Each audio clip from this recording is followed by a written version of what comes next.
Films by women and about women have the starring role at the 17th Tribeca Film Festival, which opened with Love, Gilda. There was a time when I thought that all I wanted to do was work. A tribute to comedienne and Saturday Night Live star Gilda Radner, directed by Lisa D'Appolito.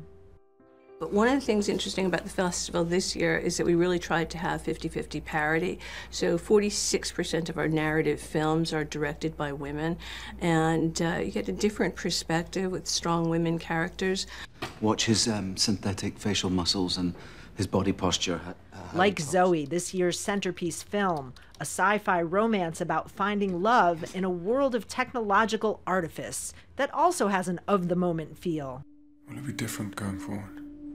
With nearly 100 feature films, plus shorts, TV and online works, not to mention the live music and artist talks, there's a little something for everyone at Tribeca. This is an international festival, but it gets its name from its New York neighborhood, as well as a spirit of activism.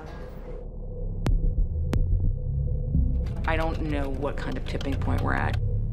The work of the New York Times grappling with how to cover an adversarial president is featured in the closing night documentary called The Fourth Estate, while two shorts, Surviving Theater 9 and Notes from Dunblane, give voice to the survivors of mass shootings amid the country's gun control debate, continuing the festival's tradition of socially relevant selections. New York itself is gritty. The tradition of filmmaking and creative people here is certainly gritty, and so I think you can see some of that character in the programming and some of the kinds of people that the festival attracts. Where are you from?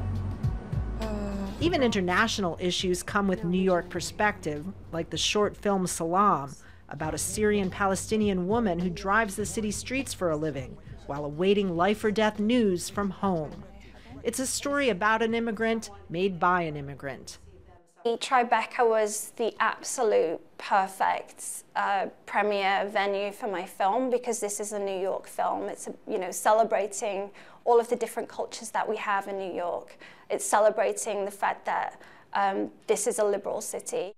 For festival goers, Tribeca provides a window on the world and the cutting edge of culture with plenty of New York attitude. Kristen, Saloomey, Al Jazeera, New York.